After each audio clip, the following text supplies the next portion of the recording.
This episode is proudly supported by OpenTable. Nearly 1/3 of diners are booking same day. So they're making those decisions on the spot. And 10% are making their bookings within just a few hours. And so it's why it's so important to have booking software like OpenTable, which allows your diners to discover you. And so when restaurants are on platforms like OpenTable, they're much more likely to be discovered. We help diners to connect to restaurants. Ultimately, having technology, using technology, helps you to reattach to those diners. Experience the power of OpenTable. For an exclusive offer, visit restaurant.opentable.com.au/DITW. So that was the last event that we did. And then, you just see everything just wash out your book. So you're talking millions of dollars just go bang, see you later. Which was really scary, and we didn't know where we'd be and what we'd do. This is the Deep in the Weeds podcast. I'm Anthony Huckstep. There's been somewhat of a reoccurring theme among some of our guests in Deep in the Weeds of leaving home, taking on the world, and returning and bringing back a wealth of experience. What's it like returning to an area that helped build the foundations for your career? Tony Panetta is the owner and chef of the Woodhouse in Bendigo. Tony, how are you? Good, thanks, Huck. Thanks for having me. It's great to get you on the show. You've done a lot of things in your career. We might need a 10-part episode to cover them all. But, you know, it was many moons ago that you're in Bendigo, but now you're back. Yeah, it seems a little bit surreal at times, but I'm back, and it's nice to be back. How different is Bendigo to what you remember all those years ago? Oh, it's a little bit weird at times when you drive around. Like, I don't know the street names anymore. I've been back for a year, and I just navigate from memory, I suppose. So they're all still there. But look, Bendigo has gone from a 60,000 population when I left to 170,000 now. So it's probably exploded. It's probably one of the most rapid growing cities in Victoria. So it's great to be back, and it's thriving. Well, you were at the sort of helm of, some of the biggest food operations in the country, if not the biggest. What's it like sort of going back to such a small scale like this with the Woodhouse? Oh, look, if I could sum it up in one word, it's personal. It's always, like, my whole career has always been about, creating that hospitality experience for somebody and being personal. But, even when it was, as you said, the masses, everything was still personal. It still had to be put on the plate with an intent for that person to think that it was personal. So, moving back here to the Woodhouse, it's ironic because I helped renovate this place 11 years ago with my partner, Paul, when he opened it by himself. So, I've got photos of 11 years ago of the kitchen, and I'm hanging the stainless steel and et cetera. And it was, a great little project. And, I came up on weekends, and I was running the Melbourne Convention Exhibition Centre at that time. And it was just, I was so proud of Paul to be doing his own thing and, full circle round, and here I am with him. How did it come about? So tell us about sort of the conversation and what lured you to the Woodhouse. Oh, look, I was in Sydney early last year, and I went down to Mornington, so out down to the peninsula, and I started working for Scott Pickett, and I did a project for him. I had to open a venue, and then I got talking to Paul after it was open, and Paul wanted to either move aside and sell the venue or, entertain myself coming into the venue. So he tried for 10 years, and here I am. 10 years later, I'm here. So, well, I want to explore what you are doing there and sort of the impact that it's had on you, the big sort of change. But take us back to when you were young. What sort of role did food play in your family growing up? Oh, look, I'm Italian, so both my parents are born in Calabria in Italy, in southern Italy. So, food and family mean everything. I mean, my dad used to work, but so did my mother. But we always had a garden, So, I was looking through photos when you come back to Bendigo. My mother still lives here, and my sister, and I see photos all the time, and they remind me of yesteryear. And it's all the photos are in the garden. So it just dawned on me the other day that there's my nonno and nonna, and they're in the garden with us, holding us as children. So the garden really played a big part in the family, and what was cooked, and some early memories of pasta broccoli and things like that, sitting on the window ledge with the window open so it would cool it down for us. So just those little, it was just all governed by what was there and then on the day, and Mum to this day still does it. So it's always a treat going to see Mum and doing that. So, Mum was my big inspiration early on to, dip my toe in the water, I suppose, and try cooking. But we had a family business in Heathcote when I was little as well, and when I was like 10 years old, and I used to work in that. I can remember carrying drinks in a wheelbarrow and filling up the fridge, and cooking burgers with Mum, and pizzas and that. So it was always sort of instilled into us. Tell us a little bit about the food of Calabria. The food across Italy is so different depending where you are, but what sort of exemplifies that cuisine of Calabria the best for you? Oh, look, peasant food. It really is. And the older I get, the more I realise. And it's just simple. It's like, get a product that's really nice and, an eggplant from the garden and just cook it. And cook it simple. So Mum's notorious for making zucchini flowers and zucchini flower patties and eggplant patties and cipolli. So they're like a potato dumpling or such that you fry and you put anchovies inside it. And obviously the kids don't have the anchovies inside them because they're not quite developed yet. But it's just simple food. Like every so often in the year we'll have like the cipolli will come out, the green tomatoes, for instance. Everything is used in that garden, so it's a great little journey, I suppose. Olives at the moment. Mum's just done olives. She's got a few olive trees. Yeah. Tell us about your first steps into a career in hospitality. Was that something you were always going to do, and what was it like? Oh, okay. It was. I mean, look, I think I'm a kinetic learner. I'm not one that sit down in a classroom. I used to cause a bit of trouble. And, so... I can remember at school in, I think, year 8, I actually took the home economics class and taught them how to make pizza. And that sort of still sits with me, and it was sort of probably the, I can do this scenario. I was never very good at English, writing and that, but I was really good at maths, and I think that's what I really enjoyed. And so it sort of, led you into the journey of, getting some food and getting into the food industry. And back then, late 80s, it was tough. It was really hard to get an apprenticeship because none were around. So I'd actually travel for mine. So I went to Mildura grape picking one year when I finished school, and I knew a few people, and wacko, I landed myself an apprenticeship and got signed up. Do you have any stories of what it was like in those first couple of years compared to sort of that food upbringing that you had? Oh, look, I was in Mildura for the first part of my apprenticeship, so about 9 months, and then I moved to Melbourne. So the rest of it I did in Melbourne. So it was great to be in Melbourne, where it's so multicultural. There's so many diverse cuisines there, and obviously I probably went a bit safe and stuck to a little bit of Italian stuff.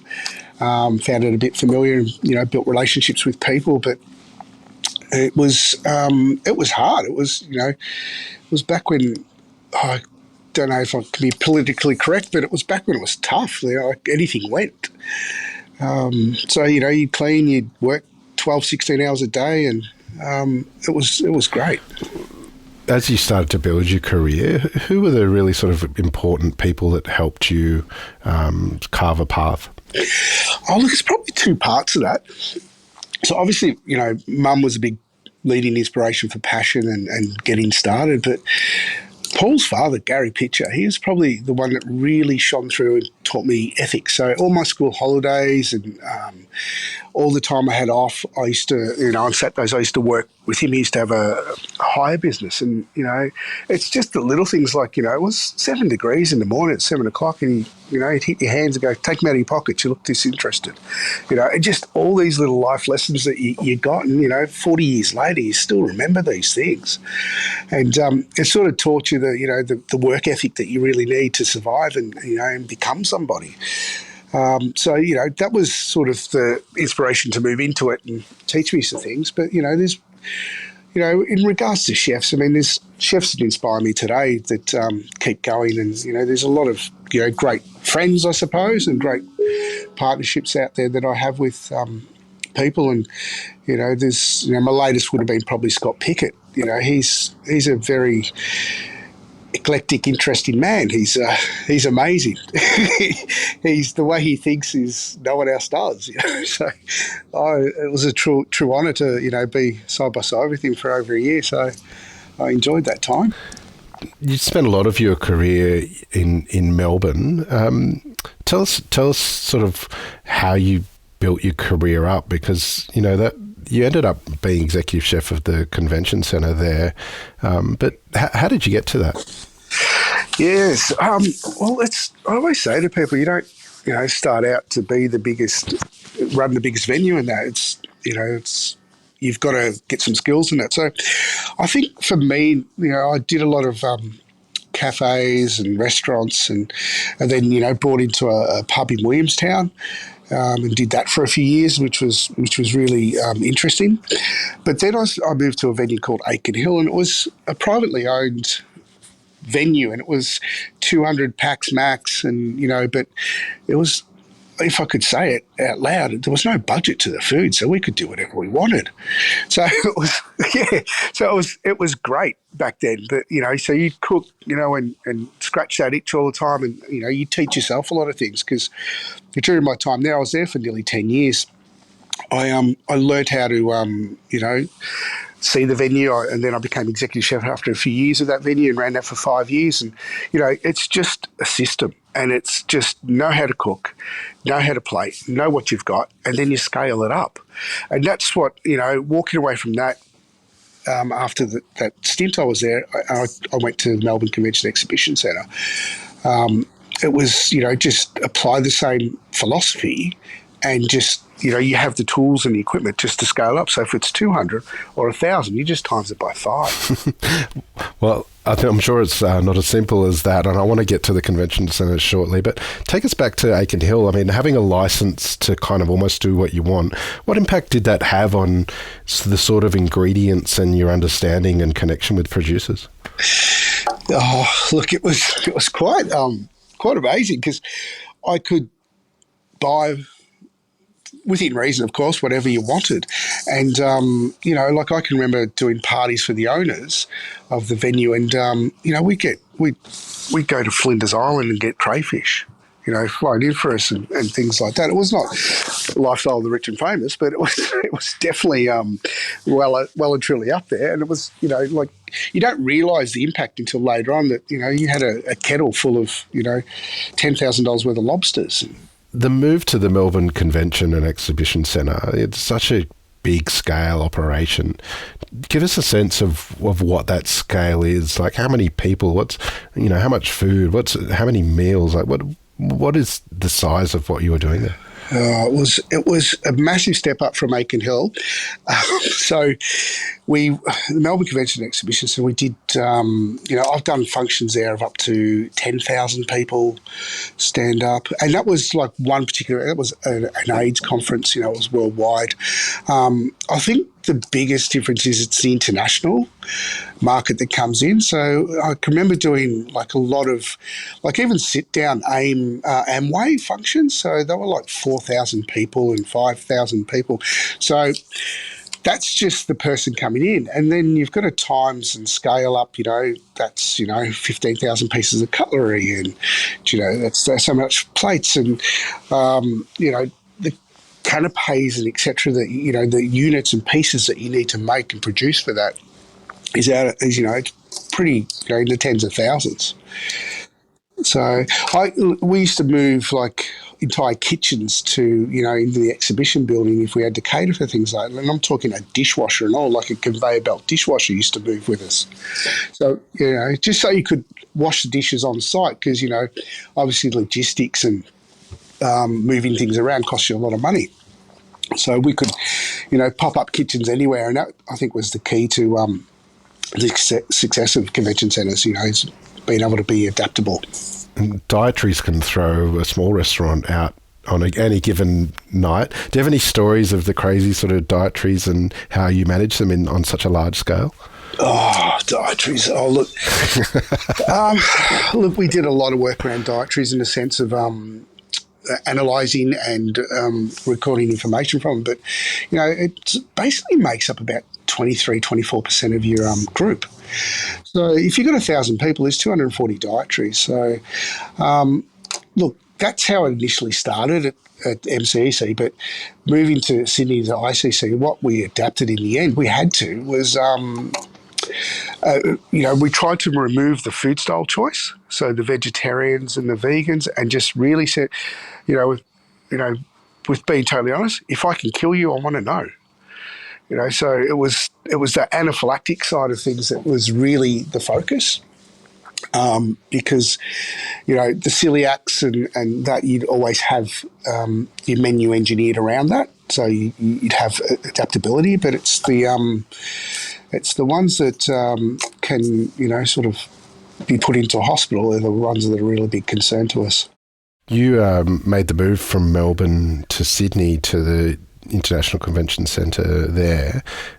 Tell us about that change and that move, and was it different, the venues? Did you have to treat things differently? Yeah, look, it's I look back on it now, and I just got married in February, and in August we went to Sydney, and we left Melbourne, my wife and I, and just my wife and I, and I had 2 children in Sydney, and so Sydney sort of has that sort of little home to us. But to treat Sydney was totally different. It was worlds apart, different city. Melbourne has that great multicultural, and Sydney has that sort of seaside, beachside, diverse culture that's up there as well. But Sydney was. It was a pre-opening, obviously, so we had to. I spent 15 months before the opening event building a team. I was person number 2, so in my department. So I had Linnell Peck, who was my director and still is the director of culinary at Sydney, and it was her and myself, and I can remember going to lunch with her in the first week and sitting there going, "Wow!"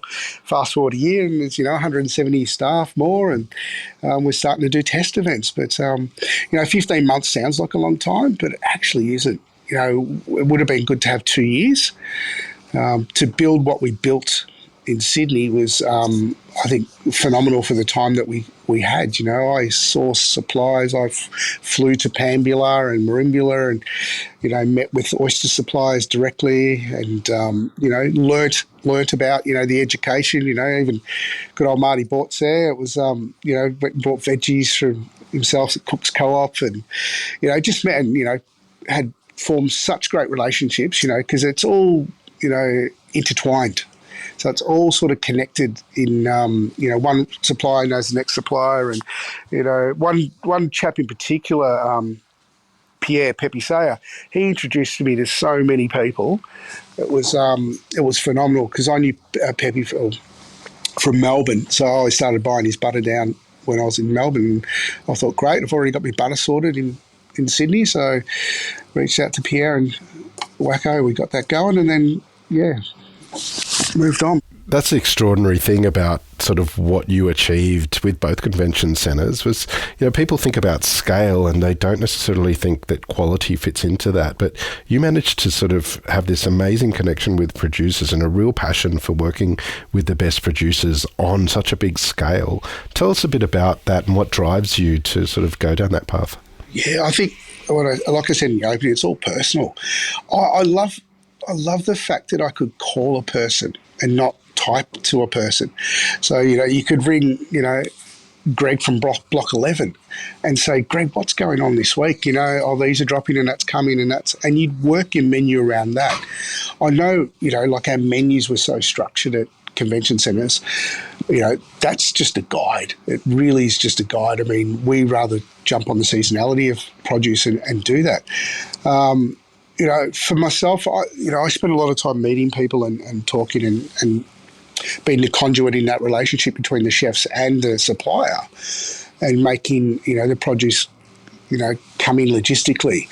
And, we used to pay all our accounts on 7 days with all these smaller suppliers. Being such a big business, we still did have that commitment to them because we understood cash was king and cash flow to small businesses can make and break you. So we identified all their pain points and tried to work with them and, even used their byproducts as such, to help them, move into different parts of their business or adapt their business to different things. So it was very rewarding for myself personally to do. And, I can remember the first full year that we were there, that we spent roughly $11 million on food. $9.5 million of that went straight to New South Wales growers. So that percentage was, and that was so satisfying. Like all our meat, seafood, everything used to come from New South Wales and, most of our fruit and veg. So we used to report on that as well, which was, just satisfying, really great. You've been involved in so many large-scale sort of events through years with the different convention centres. Do you have a favourite or crazy event that you can tell us about? Oh, look, I have a favourite event. I probably do. And I thought about this the other day. And it's called Cybos. And it was a banking, like the world, every bank in the world. And it's run by a company called Swift. And all they do is sell nothing. So they sell air. You can't see what they sell. So it's all banking transfers. Okay, so you're talking the biggest banks in the world and everything. But what really shone to me was their investment in their success. So the year before, you would host it. Internationals are 3 years out generally. You've got them. The year before, they'd pay, the chef, the food and beverage attendant, and etc. And they'd fly you to the one that's going on the year before. So in our case, it was Toronto. So we got to go to Toronto for 5 days and have backstage tickets, access all areas and learn because they wanted you to be successful, obviously. So, and that was great. And I thought, you give that extra percent because, they're investing in you. So you want to invest in them. And, most chefs are very competitive. So we like to be the best. And, definitely we had that in Sydney. I think there was about 5,000 delegates all up, but it was monster catering. So it was anything and everything, you name it. It was over the top. So they had sole use of the International Convention Centre, so 3 city blocks. The whole premises they had, it was security because obviously it's banking. And, it was at the end of the day, so they have, if you've been to an exhibition, there's all these stands. So every stand had catering as well. So, you're talking, I think we had like 400 orders in a day, and you've got to deliver 400 different orders. That's not 400 plates. That could be 50,000 plates. So, it was just at a very high magnitude. So, because like I said, they're selling nothing. Well, people can't see what they're selling. So they try and outdo each other. So, we had caviar packs going out, like they'd buy a tin of caviar for $4,000 and, so it was just all, look at me. So it was phenomenal because people brought great things and, it was really rewarding for us. And, we had reefer containers sitting there and we'd have transition areas, so we'd make the food. It's like a machine, just like a production machine. So you'd make it, take it to the reefer. That next team would dispatch it. Next team would pick it up. So it just went on and on and on. And on opening morning on that particular event, I still do remember the fire alarm went off, so we all had to evacuate. And and that 20 minutes just takes it out of your day. So it was quite memorable. But very, very great, awesome event to be involved. I think it's fascinating that you said that, like with the international events, you kind of know 3 years out that sort of they're booked in and they're coming. But, you know, COVID sort of shifted everything in the food world and everything in the world. Well, you know, with such a venue with so reliant on those big events, what sort of impact did it have on you? Oh, it's massive. When COVID hit, we were still operating, and obviously the world didn't know what was going on. And I can remember we had just begun these duty manager roles. So, you know, I was obviously executive chef, senior manager, but what we did was involve that line, so my line of people, into being the duty manager for the whole venue. And I actually got that shift. So I'll never forget, there was a conference in that day, a rather large Australian conference, and they were getting pressure from outside to close.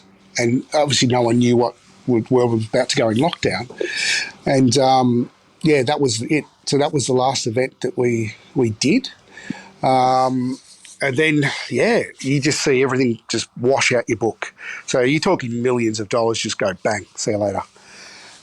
Which was really scary, and, you know, we didn't know where we'd be and what we'd do, and obviously bigger venues, higher risks. So the impact on us as a department or as a business would have been longer. So, you know, there was a lot going on, and you know, as the months went on, changes had to be made, and, you know, I never envisioned myself standing down staff, and it probably, you know, I still think about that, and it sort of makes me quite sick to actually think that, you know, that was part of it, where you had to sort of sit back and really, you know, try and switch off your feelings, I suppose, and just deliver it. And, you know, these are people that I worked with for 5 years half the time. But, you know, we were sort of sitting back, like, you know, we're not sitting back, we were there laying people off and standing them down, and then with one day hopefully returning. But, you know, that was a good, I don't know, 6 to 8 month patch of uncertainty. But, you know, out of that, you know, there was no satisfaction. There was, you know, people were looking at, you know, where to, what to, and you could only just provide what you knew. You know, for myself, we all went down to reduced hours. You know, we're getting no, you know, stimulation, I suppose, from our jobs, like most people, which probably drove me to find stimulation. And I, you know, thought I'd do myself get myself a little side business going. So off I went to start a taco cartel business. Well, tell us a little bit about that. Look, taco cartel was probably my life saviour at that stage, because, as I probably alluded to, I didn't really have satisfaction or stimulation. So myself and my PA, Belle, we started, you know, I started doing these tacos at home, and then we just grew it and went, okay, let's go to Potts Point Market. So we researched it and, you know, got in. Cut a long story short, we started doing Saturday markets at Potts Point and had really good following. And it was so much fun. You know, I'd hire a little caddy on the weekend and we'd fill it up and we'd go and do it.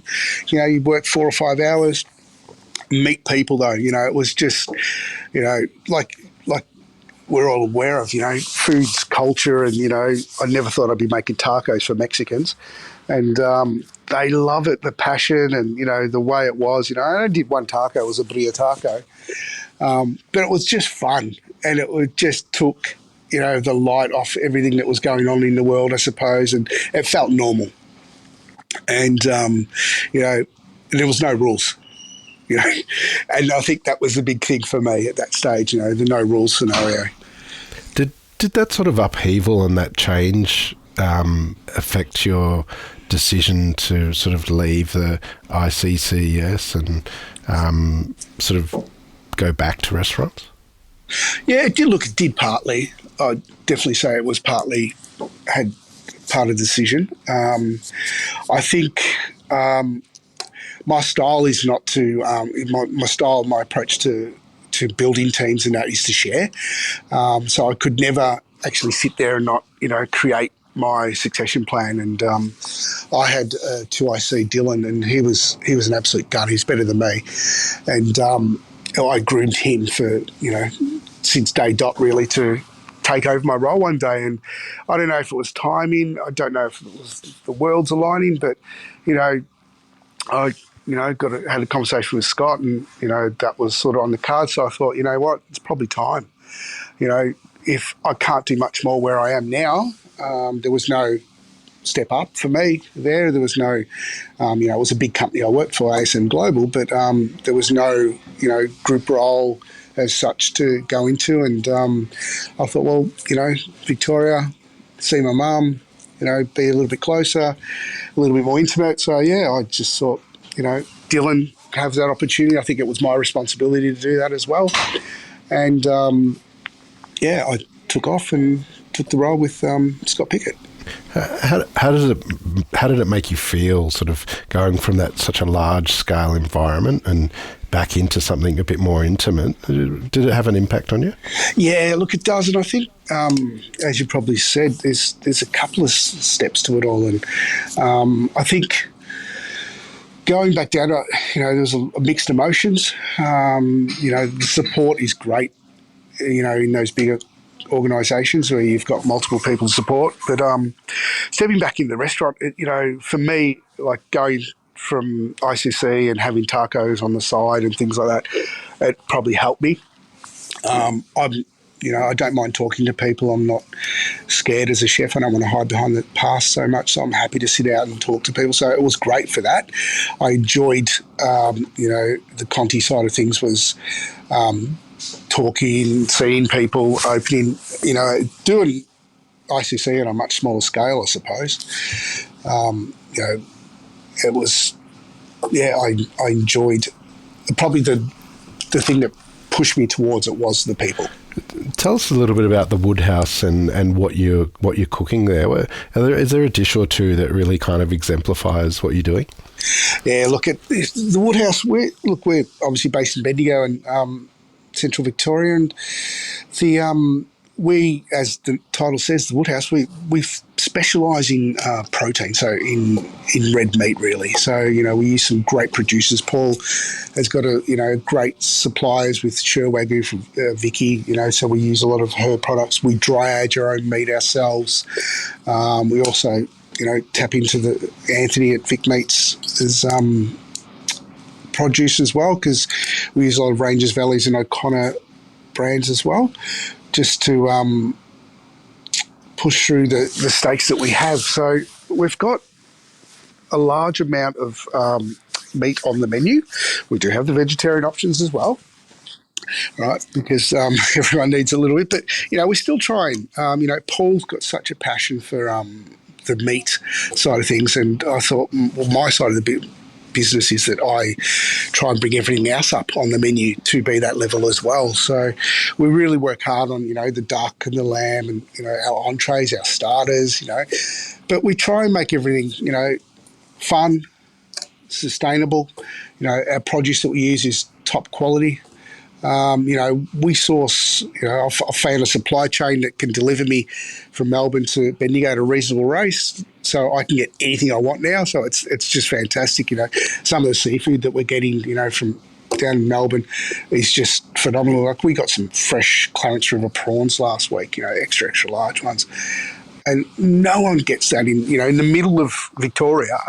It seems impossible to get. So we're really, still continuing on that sourcing scale that, we want to try and find the best produce. But, we're just a humble steakhouse that loves what we do.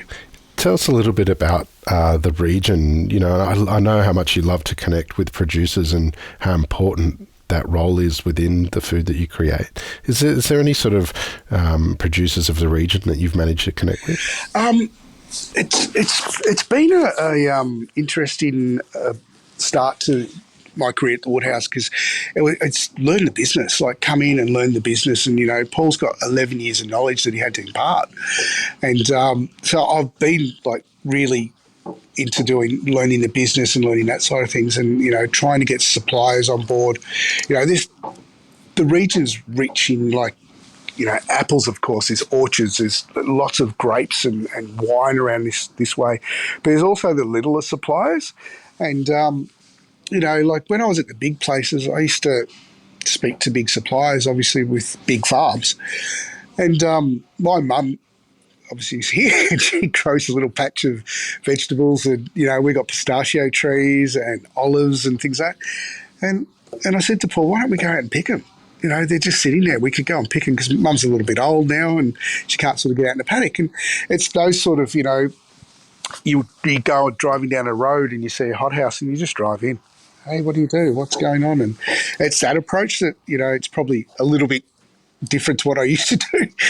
And they're all friendly people. So, yeah, look, to name people, I don't really have that, but Paul already had an established, McIver Farms pork and the Shell Wagyu and the Harcourt apples and things like that we're already using. It's just tapping into a little bit more and a little bit more little season. Like we've got a gentleman that just knocks on our back door with pine mushrooms, when they're around, and here's some pine mushrooms. Would you like to use them? And people find you through social media, and so we can get morels and things. So it's a pretty rich area. Well, you've done extraordinary things and delivered extraordinary meals to so many people. It's quite extraordinary, and I know you've got many more stories, but we'll have to catch up again sometime. It's been an absolute honour to have you on Deep in the Weeds today, Tony. Please keep in touch and we'll catch up again soon. Lovely. Thanks for your time. This is the Deep in the Weeds podcast. I'm Anthony Huckstep. Stay tuned as we take a deep dive into the lives of the incredible people who ply their trade in the food and hospitality sector. Special thanks to executive producer Rob Locke for making this all happen. Follow us on Instagram at Deep in the Weeds Podcast or email us at podcast@deepintheweeds.com.au. Stay safe and be well.